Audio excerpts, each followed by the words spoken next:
बिस्मिल्लाहिर्रहमानिर्रहीम। जैसा कि हम CVS पैथोलॉजी को स्टार्ट कर चुके हैं, उसके अंदर हमने पैथोलॉजी के CVS के काफ़ी टॉपिक्स जो हैं वो कवर कर लिए हैं। तो आज हमारा जो टॉपिक होगा वो बहुत ही इम्पोर्टेंट टॉपिक होगा। टॉपिक का नाम है रिमेटिक फ़ीवर। तो ये जो है एग्ज़ाम पॉइंट ऑफ व्यू से और आपके क्लिनिकल पॉइंट ऑफ व्यू से भी मोस्ट इम्पोर्टेंट टॉपिक है। कुछ लोग कहते होते हैं कि जो टॉपिक एग्ज़ाम में आता है वो मोस्ट इम्पोर्टेंट होता है। मैं कहता हूँ कि जो टॉपिक एग्ज़ाम में आपको आता है ना, ठीक है, वो इम्पोर्टेंट है, मगर जिस टॉपिक को आपने हॉस्पिटल में पेशेंट जिस टॉपिक के साथ आपके पास प्रेजेंट होते हैं, जिस डिज़ीज़ के साथ प्रेजेंट होती है, मेरी नज़रों में वो टॉपिक इम्पोर्टेंट होता है। क्योंकि आपने हॉस्पिटल में प्रेजेंट करना होता है, हॉस्पिटल के अंदर पेशेंट को आपने जो है फेस करना होता है। तो अगर आपको उस टॉपिक के बारे में कुछ पता होगा तो फिर ही आप जो है वो प्रॉपरली फेस कर पाएंगे और डायग्नोज बना पाएंगे और फिर ही ट्रीटमेंट कर पाएंगे। तो इसलिए ये रोमेटिक फ़ीवर जो है ये हॉस्पिटल पॉइंट ऑफ व्यू से भी बहुत इम्पोर्टेंट टॉपिक है और आए दिन आपको हॉस्पिटल में इसके पेशेंट देखने को मिलते हैं। आज हम देखेंगे कि रोमेटिक फ़ीवर चीज़ क्या है। सबसे पहले हमें ये पता होना चाहिए कि रोमेटिक फ़ीवर जो है ये एक ऑटो इम्यून डिजीज़ है।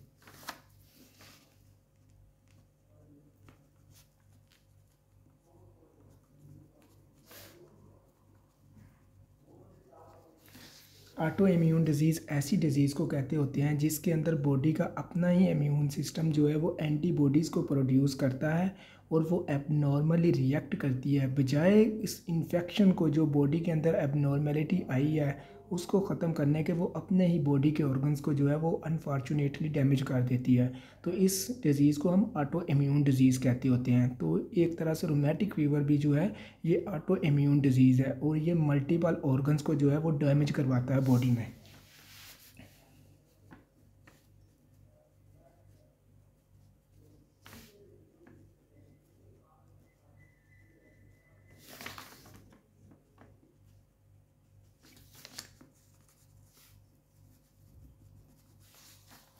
फॉर एग्ज़ाम्पल, एक बंदे को ऑटो इम्यून डिज़ीज़ की वजह से रोमेटिक फ़ीवर हो जाता है। रोमेटिक फ़ीवर में क्या होता है कि बंदे को बैक्टीरियल इन्फेक्शन की वजह से सोर थ्रोट का इन्फेक्शन होता है और सोर थ्रोट इन्फेक्शन में के ख़िलाफ़ हमारा जो इम्यून सिस्टम होता है उसके ख़िलाफ़ एंटीबॉडीज़ को जनरेट करता है और वो एंटीबॉडीज़ उस बैक्टीरिया को किल करने के बजाय अनफॉर्चुनेटली बॉडी के डिफरेंट ऑर्गन्स को डैमेज करवा देती है।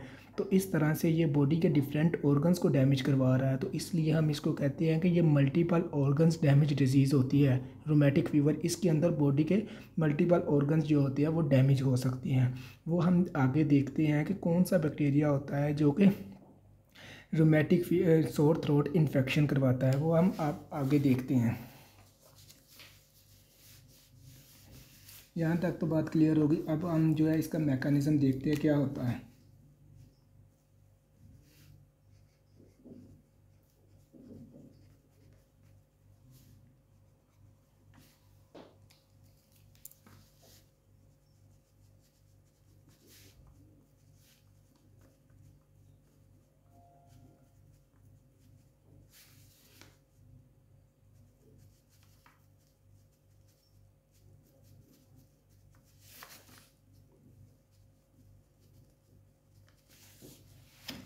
Group A streptococci B hemolytic bacteria होता है जो कि बॉडी में, फॉर एग्जांपल, अगर किसी ने जो है अनहाइजीनिक फूड खाया या किसी भी वजह से उसकी जो है ना बॉडी में इंटर्स हो जाता है और ये बॉडी में इंटर होकर सोर थ्रोट इन्फेक्शन करवाता है। तो सोर थ्रोट इन्फेक्शन करवाता है, ये देखें।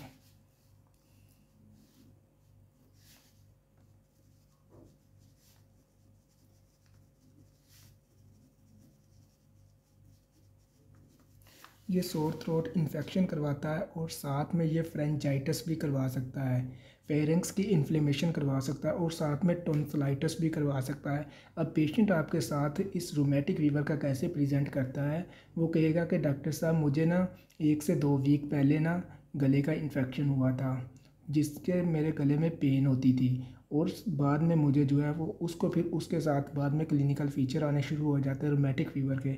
तो आपके पास पेशेंट हमेशा जो है प्रेजेंट करेगा, वो पहले हिस्ट्री देगा कि उसको जो है वो गले का इन्फेक्शन था, ठीक होगा। इसके अंदर जो है ना ये सोर थ्रोट इन्फेक्शन करवाता है और साथ में फ्रेंजाइटिस और टॉन्सिलाइटिस भी करवा सकता है, ठीक होगा। टॉन्सिल की इन्फ्लेमेशन को हम टॉन्सिलाइटिस कहते होते हैं। मैंने पहले भी बताया है कि जहाँ पे भी लफ्ज़ पे एंड पे आइटस का लफ्ज़ आ जाए उसे हम इन्फ्लेमेशन कहते होते हैं, ठीक हो गया। अब होता क्या है कि जब ये सोर थ्रोट इन्फेक्शन करवाता है तो इसके ख़िलाफ़ हमारे इम्यून सिस्टम जो है वो बॉडी का इम्यून सिस्टम जो होता है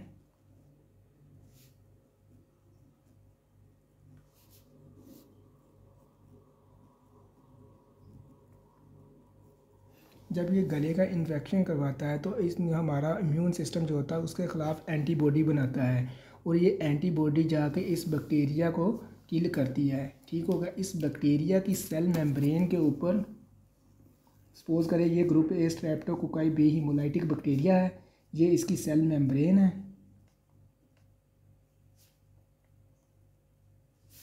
और इसकी सेल मेम्ब्रेन के ऊपर एम प्रोटीन होती है,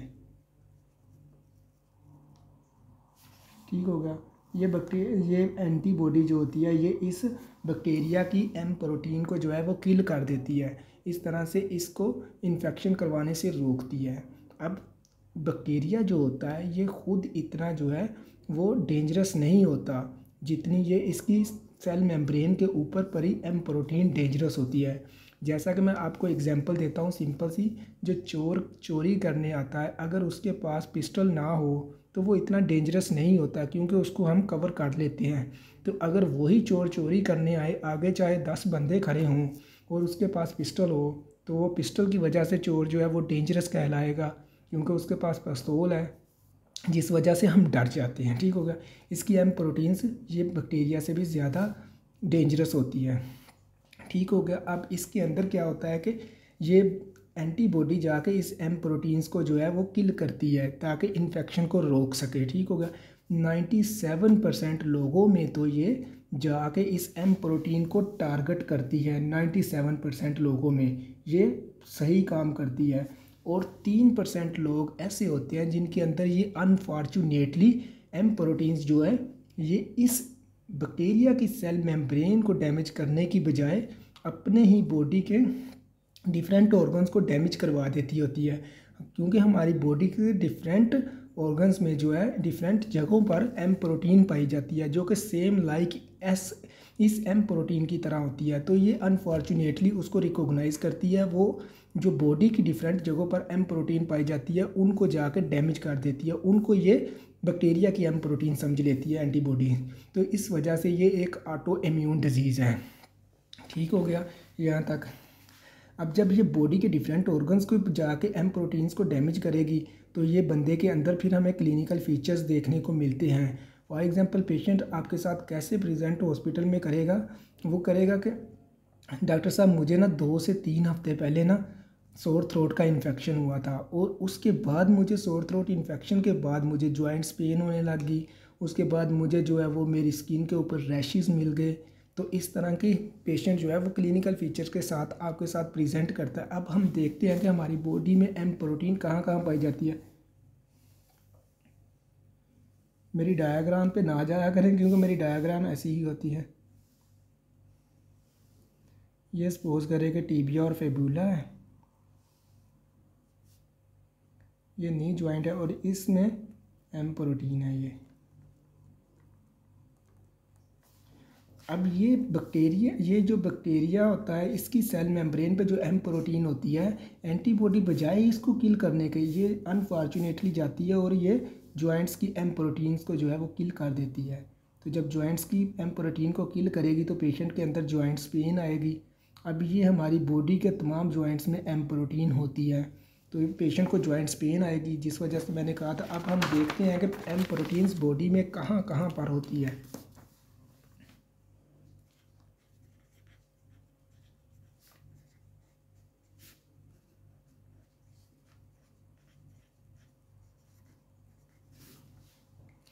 ये हमारी बॉडी में हार्ट में होती है, ब्रेन में होती है, उसके बाद हमारी जो है वो ब्रेन में होती है, हार्ट में होती है, जॉइंट्स में होती है। उसके बाद सब क्यूटेनियस, सब का वर्ड्स यूज होता है बिलो। क्यूटेनियस का वर्ड यूज़ होता है स्किन के लिए, बिलो द स्किन होती है। हार्ट, सब क्यूटेनियस,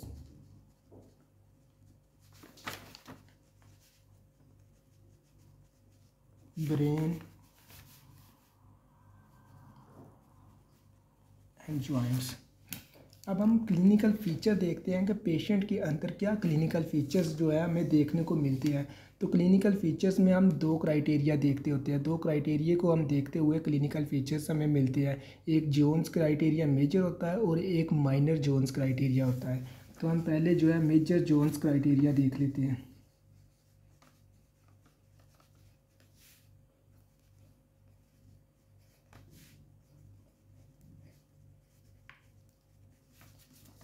इसके अंदर आपने एक निमोनिक को याद रखना है, वो है जोन्स। ये जोन्स से हम ये हार्ट बना देते हैं, ठीक हो गया, ये ओ की जगह, ठीक हो गया। इसको आपने याद रखना, ये एक निमोनिक है, ठीक हो गया। अब हम इसको स्टेप वाइज क्लियर करेंगे इस निमोनिक को मेजर जोन्स क्राइटेरिया में। फर्स्ट आ जाता है जे। जेड से क्या, जे से क्या होगा, माइग्रेटरी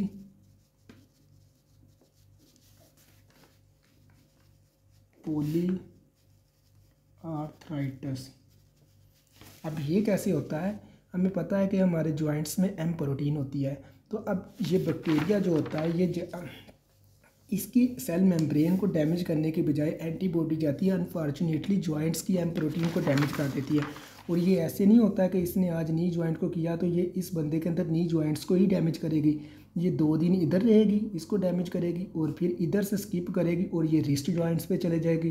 रिस्ट जॉइंट्स पे ये डैमेज करेगी एम प्रोटीन को, तो वहाँ से ये आगे जो है वो एल्बो जॉइंट्स पे चली जाएगी। एल्बो जॉइंट्स पे ये इस तरह डैमेज करेगी। तो पेशेंट फिर आपके साथ कैसे प्रेजेंट करता है, पेशेंट कहेगा कि डॉक्टर साहब मुझे 2 दिन पहले गले का इन्फेक्शन हुआ और उसके बाद मेरे कभी इस जोर में दर्द होती है और फिर कभी इस जोर में दर्द होती है। मतलब ये कि उसकी पूरी बॉडी के जोरों में जो है वो दर्दें होंगी। तो इसको हम माइग्रेटरी पोली आर्थराइटिस कहते होते हैं। उसके बाद हम एन को क्लियर करते हैं। नोड्यूल्स,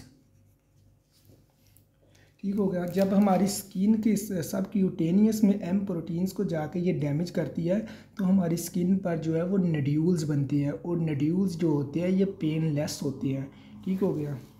उसके बाद ये को हम क्लियर करते हैं।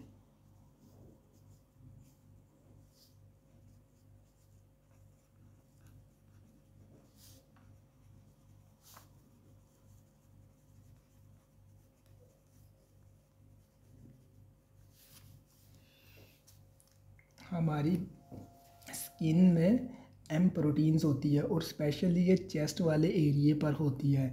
तो जब ये चेस्ट वाले एरिए पर एम प्रोटीन्स को जाके एंटीबॉडीज़ अनफॉर्चुनेटली जो कि group A streptococci B hemolytic bacteria के ख़िलाफ़ बनी थी, वो अनफॉर्चुनेटली जाके इस एम प्रोटीन्स को डैमेज करेंगी। तो फिर चेस्ट के ऊपर जो है वो रेड रैशेस बनते हैं, जिसको हम एरिथीमा मार्जिनेटम का नाम दे देते होते हैं। एरिथीमा यूज़ होता है रेड रैशेस के रेड के लिए, और मार्जिनेटम्स जो जिनके किनारे जो है वो रेड होते हैं, सुर्ख होते हैं। उसके बाद जो चौथा आ जाता है वो है एस। इसको हम क्लियर करते हैं।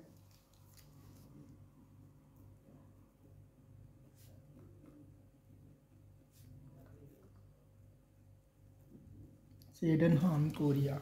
अब ये क्या कंडीशन है, जब ये एंटीबॉडी एबनॉर्मली जाके हमारे ब्रेन की एम प्रोटीन्स को डैमेज करती है तो पेशेंट के अंदर सेडनहाम कोरिया की कंडीशन आती है।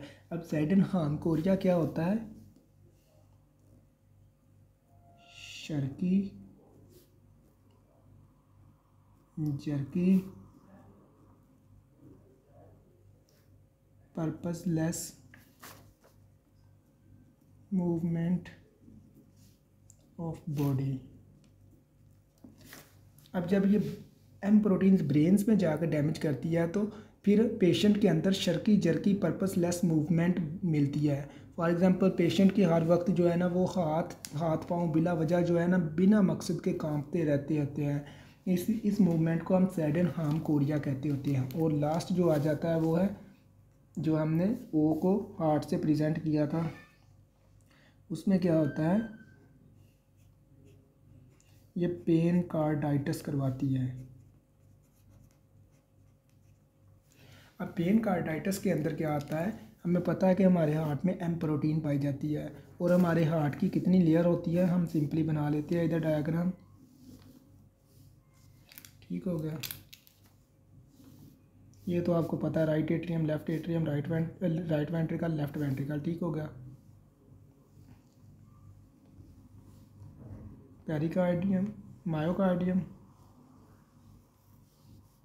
पेरिकार्डियम,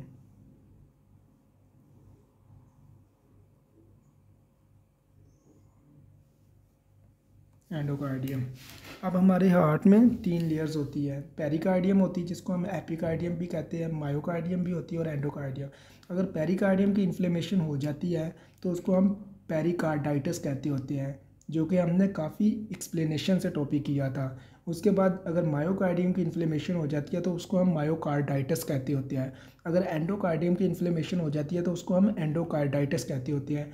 तो इसके अंदर जब ये एम प्रोटीन को जाके एंटीबॉडीज़ एबनॉर्मली हमारे हार्ट की एम प्रोटीन को डैमेज करेगी तो ये हार्ट की तीनों लेयर की जो है इन्फ्लेमेशन करवा देती होती है, जिसको हम पेन कार्डाइटिस कहते होते हैं। उसके बाद हमें जो है वो माइनर क्राइटेरिया के अंदर क्या देखने को मिलता है,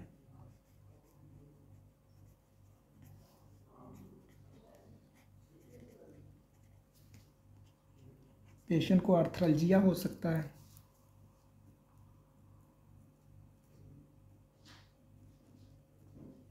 आर्थराल्जिया का मतलब होता है माइनर जॉइंट्स पेन्स, ऐसी जॉइंट्स पेन जिसके अंदर जॉइंट्स के अंदर स्वेलिंग ना हो और जॉइंट्स के अंदर जो है वो रेडनेस ना हो जॉइंट्स के ऊपर। ठीक हो गया, ऐसी पेन को हम आर्थराल्जिया कहते होते हैं। और अगर ये पेन सीवियर कर जाए और जॉइंट्स पे स्वेलिंग हो जाए और रेडनेस हो जाए तो इसको हम आर्थराइटिस का नाम देते होते हैं। फॉर एग्जांपल एक बंदा जो है वो 5 से 6 घंटे बैठ कर लिख रहा है तो उसके जॉइंट्स में पेन हो सकती है, तो उस पेन को हम जो है वो आर्थराल्जिया का नाम देते होते हैं।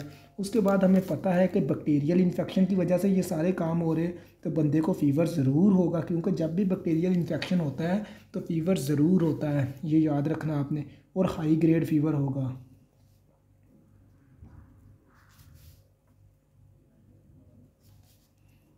उसके बाद जब हम इन्वेस्टिगेशन करते होते हैं तो हमें इंक्रीज लेवल मिलता है ASOT। ठीक हो गया, ए से एंटी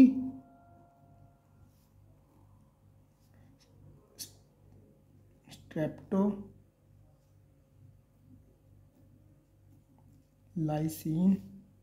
ओ से एंटीबॉडी,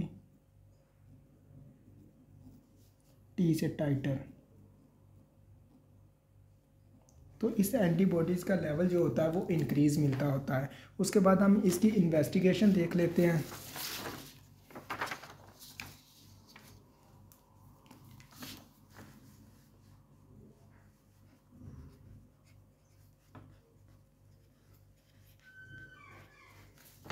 इन्वेस्टिगेशन पे हमें इंक्रीज़ मिलेगा। ठीक हो गया, ये एंटीबॉडी हमें इंक्रीज़ मिलेगी। उसके बाद एरिथ्रोसेडिमेंट्री रेट जो है वो इंक्रीज़ मिलेगा।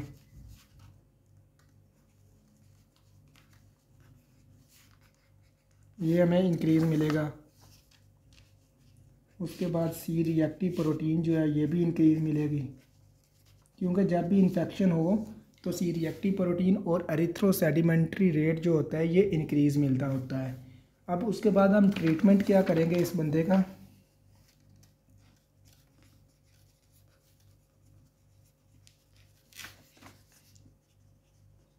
ट्रीटमेंट के अंदर हम सबसे पहले पेशेंट को जो है वो कंप्लीट बेड रेस्ट का कहेंगे, क्योंकि हमें पता है कि इस बंदे के अंदर माइग्रेटरी पॉली आर्थराइटिस हो रहा है, जॉइंट्स की पेन हो रही है, तो कुछ बेड रेस्ट करेगा तो उसके अंदर पेन जो होगी वो रिलीफ होगी। उसके बाद हम पेन को कम करने के लिए एनाल्जेसिक देंगे।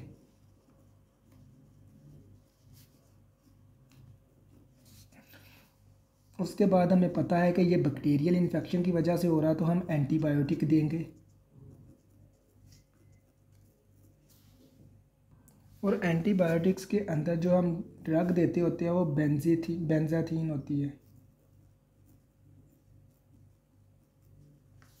बेंजाथीन जो होती है ये हाईली इफ़ेक्टिव ड्रग होती है। ये ड्रग जो होती है ये 3 से 4 वीक तक जो है इसका असर रहता होता है बॉडी के अंदर। ठीक हो गया। अगर तो डॉक्टर साहब के पास पेशेंट आ जाता है रोमेटिक फ़ीवर का और वो बेंजाथीन का इंजेक्शन दे देते हैं और पेशेंट जो है वो ट्रीट नहीं होता डॉक्टर साहब से, तो डॉक्टर साहब जो है वो 3 से 4 हफ्तों बाद फिर इसको इंजेक्शन देंगे, क्योंकि 4 हफ्तों तक इसका असर रहता होता है बेंजाथीन का। उसके बाद हम स्टीरॉइड देंगे। अब स्टीरॉइड क्यों देंगे? आप कहेंगे कि भाई स्टीरॉइड इस बंदे को क्यों देंगे? आप कहेंगे कि यार इस बंदे को हम स्टीरॉइड क्यों देंगे? स्टीरॉइड तो जो है वो हमारी इम्यूनिटी को सप्रेस करता है।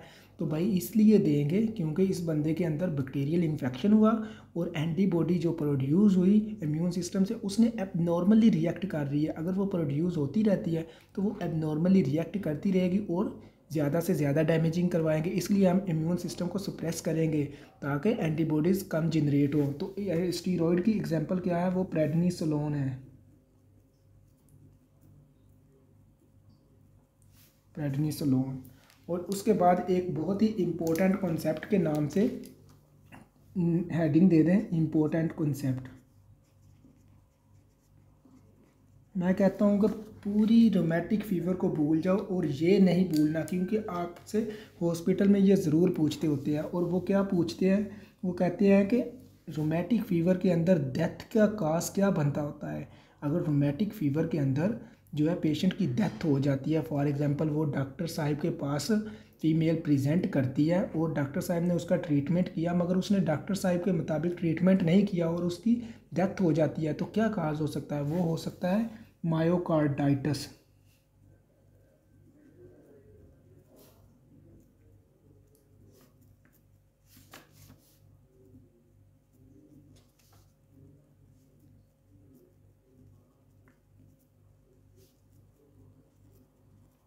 अब मायोकार्डाइटिस क्यों इफेक्ट काज होता है?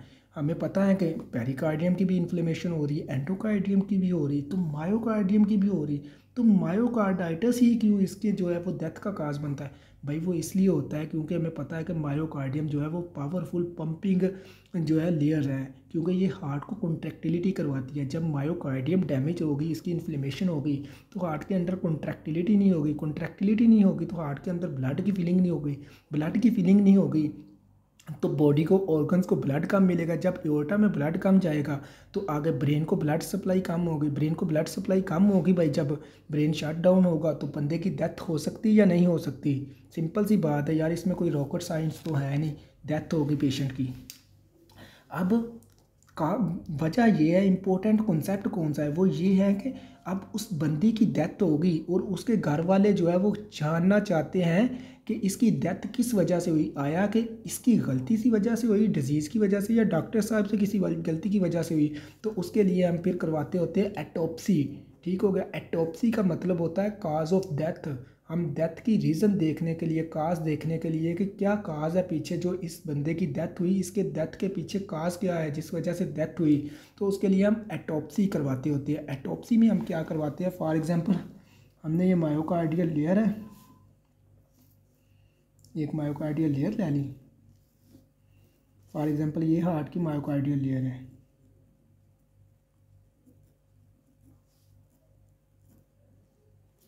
जब इसको लेबॉर्ट्री में देखते हैं ना तो मायोकार्डियल लेयर के अंदर वैसे तो बहुत सारे सेल होते हैं, मगर हमने यहाँ कॉन्सेप्ट को समझने के लिए एक सेल लेते हैं। ये मायोकार्डियल लेयर के अंदर एक सेल होता है। ठीक हो गया। ठीक हो गया। हमें पता है कि सेल के अंदर न्यूक्लियस होता है, ये बड़ा सा न्यूक्लियस है सेल के अंदर, और इस सेल को हम जायंट सेल भी कहते होते हैं। ठीक हो गया। अब इस जायंट सेल, ये तो नॉर्मली होता है ना मायोकार्डियल लेयर के अंदर।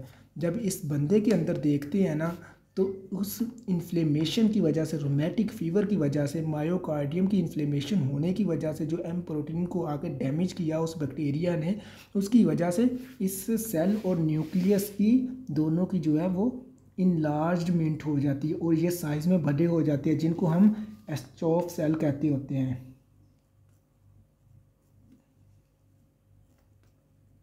ठीक हो गया, इन दोनों का हम एस्चॉफ सेल कहते हैं। उसके बाद मज़ीद जब डॉक्टर साहब ने देखा तो इसके गिर्द डॉक्टर साहब को इन्फ्लेमेटरी सेल, लिम्फोसाइट्स, फिब्रिनॉइड, फिब्रोब्लास्ट्स जो है वो डॉट्स मिले। ठीक हो गया, ऐसे मिले, और इनको डॉक्टर साहब ने जो है वो एस्चॉफ, इन फिब्रोब्लास्ट, लिम्फोसाइट्स और एस्चॉफ सेल, एस्चॉफ सेल, फिब्रोब्लास्ट और लिम्फोसाइट्स, इन तीनों को फिर उस डॉक्टर साहब ने एस्चॉफ बॉडी का नाम दे दिया। तो ये इस बंदे के अंदर हमें रूमेटिक फीवर के अंदर मायोकार्डियम की अगर इन्फ्लेमेशन हो जाती है तो इस बंदे के अंदर हमें एस्चॉफ बॉडी मिलती होती है। So this is all about rheumatic fevers.